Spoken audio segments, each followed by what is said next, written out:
Pues José Luis, bienvenido, muchísimas gracias por acompañarnos esta mañana. Muy buenos días, Alejandro. Gracias. Buenos días. Pues José Luis, para muchas cosas México ha sido y ha estado a la vanguardia en muchas cosas. Sin embargo, ¿cómo fue posible que hayamos permitido que un asunto tan delicado como el salario mínimo se nos haya rezagado por tanto tiempo al grado de llegar pues a un nivel pues prácticamente inexplicable, ¿no? Un decrecimiento del 77%, un encarecimiento, también el segundo más pobre de América Latina y bueno, decían ayer también por parte de la CEPAL un índice debajo del índice de la pobreza. ¿Por qué?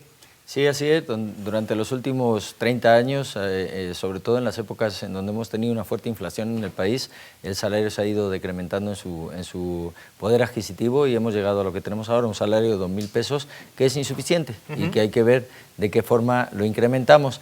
Nada más que hacer ese incremento del salario no es tan fácil como pudiera parecer, porque en este momento lo tenemos indexado a cantidad de gastos, a cantidad de pagos que hay que hacer, por ejemplo, multas, pago de derechos, primas de seguros, etcétera, etcétera, y el hecho de que el salario suba, pues hace que muchos otros componentes de la economía suban de precio y eso sí le puede generar un componente inflacionario a la economía.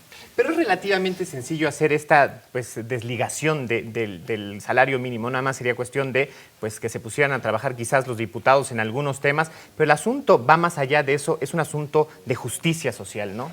Sí, yo pienso igual que tú, creo que no debería ser muy difícil el separar toda esta cantidad de pagos del salario, haciendo un equivalente entre el salario mínimo y quizá la SUDIS o otro costo indexado a la inflación y entonces empezar a pensar en subir el salario mínimo. Ahora, ustedes decían que les preocupaba que el salario mínimo fuera cambiado por decreto. Ya el día de ayer el jefe de gobierno en la Ciudad de México aseguró que no se busca esto, ¿no? Que se busca buscar un camino adecuado. ¿Cuál es, ustedes los empresarios, el camino que creen más correcto para alcanzar el salario mínimo idóneo? El salario mínimo tiene que subir arriba de la inflación, es una cosa evidente, y lo tenemos que hacer de una forma que suba bastante arriba de la inflación, pero no podemos hacer estos cambios que están proponiendo de subirlo en gran medida, porque eso sí le puede meter ruido a la economía, además de trastocar el tema de los salarios dentro de las empresas. Puede pasar si el salario mínimo lo subimos de un golpe. Así que pues quizá haya que subirlo en una cantidad relativamente chica, a ver qué pasa, e irlo subiendo progresivamente hasta que alcance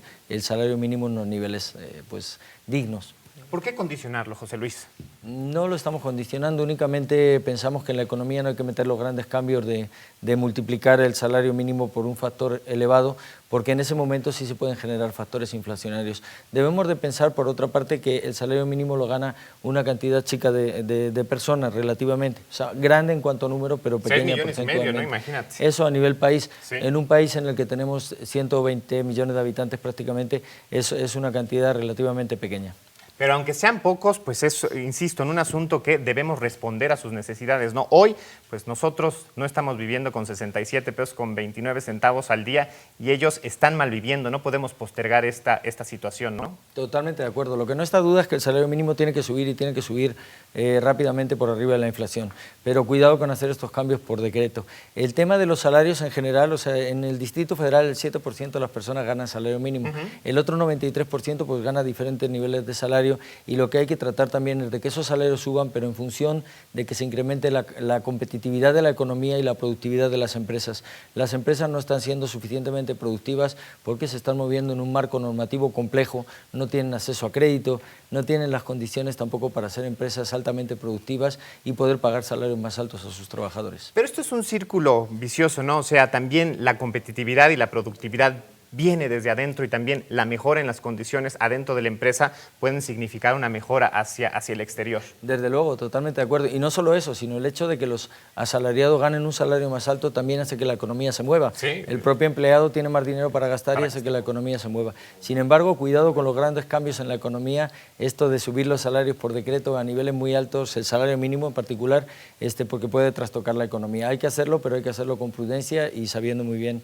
haciendo análisis previos de qué vamos a hacer. José Luis, ustedes como empresarios, ¿qué están dispuestos a hacer? Uno, para enriquecer el diálogo y también para lograr esto que buscamos, que es mejorar las condiciones de vida de los trabajadores. Bueno, nosotros estamos organizados aquí en la Confederación Patronal de la República Mexicana en comisiones, en grupos de trabajo que estamos constantemente en contacto con las autoridades, diciéndoles en diferentes ámbitos de la economía qué deben de hacer, tanto en movilidad, en vivienda, en salud, en turismo, en fiscal, en todo lo que nosotros consideramos que se debe hacer para tener una economía altamente competitiva que nos beneficie a todos, no a empresarios solo, sino a trabajadores, a la ciudadanía, al país en general. Pues José Luis, muchísimas gracias por estar esta mañana con nosotros y ayudarnos pues a enriquecer este diálogo que de verdad pues ya es muy interesante cómo se está viviendo aquí, no solo en la Ciudad de México, sino en todo el país. Es un tema que se ha puesto en la mesa de todo el país. Muchas gracias y muy a la orden, Gracias. Alejandro. Gracias, José Luis Beato, el presidente de la Coparmex en su capítulo Ciudad de México.